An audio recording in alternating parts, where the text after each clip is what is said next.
History tells us how civilizations rose. This episode explores how they nearly ended. In Ancient Catastrophes, we investigate real disasters that may have reshaped the course of human history: massive floods, volcanic eruptions, meteor impacts, and sudden climate events that erased cities and forced humanity to start again. Many ancient myths describe fire from the sky, worlds drowned in water, and days when the sun disappeared. What if they weren't myths? Subscribe to Tales of the World for journeys into forgotten history, lost civilizations, and the forces that shaped humanity. Civilizations didn't always fall to war. Sometimes the world itself turned against them. Ancient catastrophes that changed human history forever. Catastrophe number 1: the Great Flood. Humanity's oldest memory. For thousands of years, early civilizations flourished along fertile rivers. Stone cities rose, trade networks expanded, and belief systems took shape. These societies saw themselves as permanent, masters of land and water alike. But nature, indifferent to ambition, was quietly shifting. Then, the skies darkened. Rain fell harder and longer than any living generation had known. Rivers swelled beyond their banks. What began as an unusual storm soon revealed itself as something far more ominous. Across cultures, these moments are remembered as the first warning, one that went largely unheeded. When the flood arrived, it did so with devastating speed. Entire cities were consumed. Temples collapsed under the force of the water. People fled, but escape was impossible. In a matter of days, or perhaps hours, civilizations that had endured for centuries were erased. Yet nearly every flood tradition tells of survival. A vessel, a refuge, a final attempt to preserve life itself. Whether viewed as divine instruction or human ingenuity, the ark represents a universal idea that even in total destruction, something must endure. As the waters settled, silence replaced chaos. Beneath the surface lay the remains of a lost world, streets, monuments, and countless lives frozen in time. These submerged ruins became the foundation of legend, evidence, perhaps, of a catastrophe too vast to forget. Across continents, flood myths share a striking theme: judgment. A higher power, whether singular or many, decides humanity has overstepped its bounds. The flood is not portrayed as random, but purposeful. A reset, a reminder that human dominance is, ultimately, fragile. Eventually, the rain ceased. The waters receded, revealing a scarred but quiet landscape. For the survivors, this moment marked not triumph, but responsibility. The world had been stripped bare. What remained would have to be rebuilt, differently. Green returned to the valleys. Animals dispersed across the land. Human life resumed, cautious and humbled. Many traditions describe a sign in the sky, a rainbow, symbolizing restraint, balance, and the fragile covenant between humanity and nature. Eventually, the rain ceased. But not all stories end with hope. Some myths remember the flood as a violent conflict between gods, monsters, and humankind. These darker versions preserve a lingering fear that the forces which destroyed the world once are still watching. Today, flood myths appear in cultures separated by oceans and millennia. From Mesopotamia to the Americas, the story persists. Whether born of shared memory, geological catastrophe, or symbolic warning, the Great Flood remains humanity's oldest story of survival, and its clearest reminder of nature's power. The flood was not simply an ending. It was a message, etched into memory, stone, and scripture, carried forward by every civilization that came after. Catastrophe number 2: the eruption of Thera, Santorini. Around 3,600 years ago, in the heart of the Aegean Sea, the Earth unleashed one of the most powerful volcanic eruptions in human history. The island of Thera, today known as Santorini, tore itself apart. A towering column of ash punched through the sky, lightning crackling within clouds of fire and stone. The explosion was heard hundreds of kilometers away. Day turned to night, and the sea itself began to rise. Below the ash cloud, life continued, if only briefly. Thera was home to a thriving Bronze Age society, closely linked to the Minoan civilization of Crete. Its people were traders, artists, sailors. Now, as the ground trembled beneath their feet, panic spread through narrow streets. Buildings cracked. The air burned the lungs. Many fled toward the shore, unaware that the sea they depended on was about to become the greatest enemy. When the volcano collapsed, it displaced unimaginable volumes of water. The result was a series of colossal tsunamis, waves tens of meters high, racing across the Aegean. Harbors were obliterated. Ships were tossed like toys. Entire coastal settlements vanished in minutes. From Thera to Crete, the Mediterranean world was shaken to its core. At the heart of the disaster, the volcano continued to erupt with relentless force. Rivers of molten rock poured into the sea, instantly turning water to steam. Ash fell so thick it buried entire towns, preserving them in silence for millennia. The island's center collapsed inward, forming the vast caldera still visible today. Thera was no longer whole, and neither was the world around it. When the violence finally subsided, an unnatural quiet settled over the sea. Ash drifted down like snow. Pumice blanketed the water, stretching to the horizon. Abandoned ships floated aimlessly, their crews gone, victims of fire, wave, or suffocation. This was not just destruction. It was transformation. To the ancient mind, such devastation demanded explanation. Fire from the heavens, seas that rose without warning, an island that vanished in smoke. Some believe this eruption lived on in legend, as divine punishment, as battles between gods, or as the story of a great lost civilization. Echoes of Thera may even survive in the myth of Atlantis, a warning from the past, wrapped in myth and memory. Before the eruption, Thera was a place of beauty and innovation. After it, the island was shattered, its people scattered, its influence diminished, its story buried beneath ash and sea. Yet the evidence remains, in stone, in sediment, and in the shape of the land itself. Thera reminds us that civilization exists at the mercy of the planet, and that, sometimes, history is rewritten in a single day. Catastrophe number 3, Meteor Impacts in Antiquity. Night falls over the ancient world. Then, without warning, the heavens erupt. A blazing object tears through the darkness, brighter than the sun, casting fire across the stone cities below. For the people of antiquity, this is no natural event, it is terror made visible. A messenger from the sky, descending with unstoppable force. On the battlefield, human conflict suddenly becomes meaningless. Armies clash in dust and steel when a second sun ignites overhead. Warriors freeze mid-strike as the sky itself declares a greater power. Horses rear, shields tremble, and in that moment, even the bravest fighters understand, they are not in control. In sacred temples, the learned watch in dread and wonder. Priests and astronomer scribes interpret the fire in the sky as a divine signal, an omen of judgment or transformation.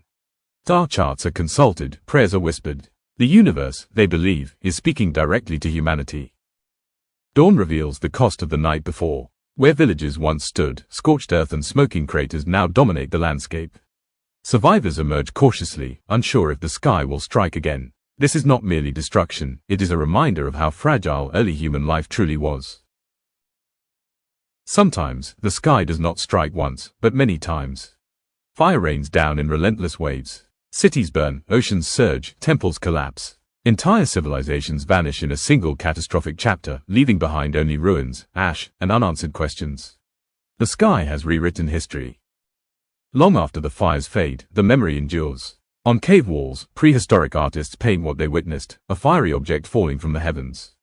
These are not myths, but testimonies. Humanity's earliest records of cosmic disaster, preserved not in words, but in stone.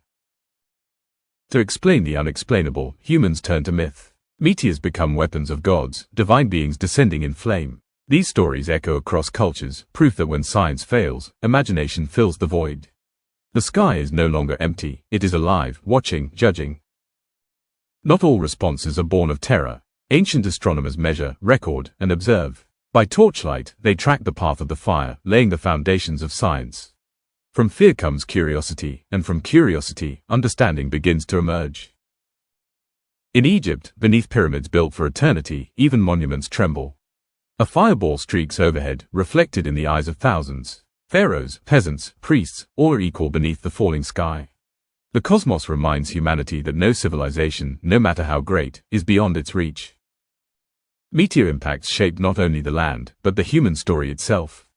They inspired fear, worship, art, science, and legend. Long before telescopes and satellites, humanity watched the skies and wondered.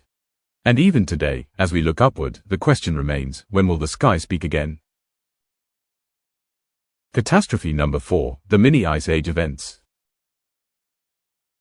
The change did not arrive all at once. It crept in slowly, through longer winters, shorter summers, and a cold that lingered where warmth once prevailed. Across Europe, rivers froze so solid that they became part of daily life. Waterways transformed into roads, marketplaces, and gathering grounds. For a time, people adapted, even celebrated, walking, skating, trading atop ice that should never have held them. But these frozen rivers were a sign of something far greater. As winters deepened, the cold reshaped entire landscapes. High in the Alps, glaciers began to advance, massive rivers of ice sliding downhill, consuming farmland, crushing villages, and forcing communities to flee. To those who lived beneath them, the mountains themselves seemed to be moving. The cold struck hardest where survival depended on the land. Harvests failed again and again. Fields lay barren beneath frost, and hunger spread through towns and countryside alike. Famine became a silent companion of winter, claiming lives slowly and relentlessly. Far to the north, entire civilizations felt the shift. In Greenland, Viking settlements, once sustained by trade and grazing, were gradually cut off by advancing sea ice. Ships could no longer reach them. Livestock perished. One by one, communities vanished, leaving behind only ruins and unanswered questions. The oceans, too, began to change. Sea ice expanded farther south than ever before, trapping ships and isolating ports. Trade routes faltered. Exploration slowed. The world, once connected by water, became fragmented by ice.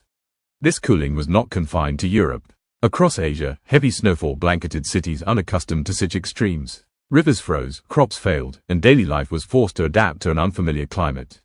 The Little Ice Age was global, its reach unmistakable. Then, from deep within the earth, came another blow. Volcanic eruptions hurled ash high into the atmosphere, dimming sunlight and lowering global temperatures even further. The skies darkened, summers weakened. In a cruel twist, fire from the earth intensified the world's freeze. Without scientific understanding, people searched for meaning. In villages gripped by endless winter, fear took root. Superstition flourished. Misfortune was blamed on curses, omens, and unseen forces. Faith and fear walked side by side as communities struggled to explain a world that no longer made sense. And yet, humanity endured. Even as cold and hardship reshaped history, people adapted, building differently, trading differently, surviving differently. The Little Ice Age did not end civilization, but it altered its course. It stands as a reminder that climate is not a backdrop to history. It is one of its most powerful authors. Catastrophe number 5, Earthquake Cities. Lisbon, 1755. On a calm autumn morning, the city awakens to church bells and prayer. Then the ground begins to convulse. Stone cathedrals collapse, streets split open, fires ignite across the city. Within hours, Lisbon, one of Europe's great capitals, lies in ruins. The disaster challenges not only architecture, but belief itself, forcing a continent to reconsider humanity's place in a volatile world. Japan, 1923. The Great Kanto Earthquake. In Tokyo and Yokohama, the shaking is only the beginning. Wooden homes ignite, and firestorms sweep through the streets faster than people can run. Smoke darkens the sky. Entire neighborhoods vanish. Nature and fire combine into a catastrophe that claims over 100,000 lives, reshaping Japan's cities and its future. San Francisco, 1906. The earth ruptures along the San Andreas Fault, snapping streets like matchsticks. But it is the fire that follows which seals the city's fate. For days, flames rage unchecked, consuming more than the quake itself ever could. From the ashes, San Francisco will rebuild, but never forget the price of standing atop a fault line. Shaanxi Province, China, 1556. Here, tragedy unfolds in silence and dust. Entire communities live within cave dwellings carved from lowest cliffs. When the ground collapses, the earth becomes a tomb. It remains the deadliest earthquake in recorded history, a stark reminder that vulnerability is often shaped by where and how we live. Messina, Italy, 1908. Before dawn, the shaking begins. Moments later, the sea withdraws, then returns as a wall of water. The tsunami erases what the earthquake leaves behind. In the stillness that follows, survivors walk through a shattered classical city, framed by a calm sea that gives no hint of the devastation it delivered. Chile, 1960. The strongest earthquake ever recorded. The planet itself seems to lurch. Rivers change course. Entire towns sink. Tsunamis cross the Pacific, striking coastlines thousands of miles away. This is not a local disaster, it is a global event, proof that earthquakes do not respect borders. Bam, Iran, 2003. Ancient walls crumble in seconds. The historic citadel, once a symbol of endurance, collapses into dust.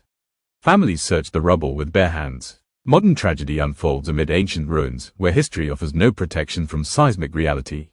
Japan, 2011. A powerful offshore earthquake triggers a tsunami of unprecedented scale. Towns are lifted from their foundations and carried inland. Cars, homes, lives, swept away in minutes. From the air, the coastline looks erased, transformed into a debris-filled sea where communities once stood.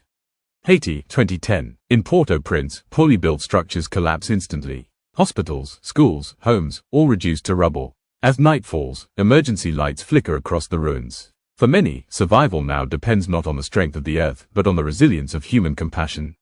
Long before Mount Vesuvius became a symbol of sudden annihilation, the ground beneath Pompeii had already begun to speak. In 62 AD, the earth convulsed without warning. Stone streets cracked apart, columns fell, temples that had stood for generations fractured in seconds. For the people of Pompeii, this was not just a natural disaster, it was a rupture in daily life.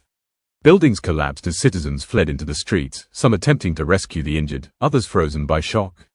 Dust filled the air, turning daylight into a muted haze. In the distance, Vesuvius loomed, quiet, watchful, its dark plume unnoticed by most, misunderstood by all. Roman engineers would repair the damage. Walls were rebuilt, columns re-erected, frescoes repainted. Life returned to normal, and the city carried on. Markets reopened, temples echoed with prayer, laughter returned to the streets. But the earthquake of 62 AD was not an isolated event. It was a warning. Beneath Pompeii, pressure continued to build as molten rock shifted deep underground. The ground had cracked once, and it would do so again.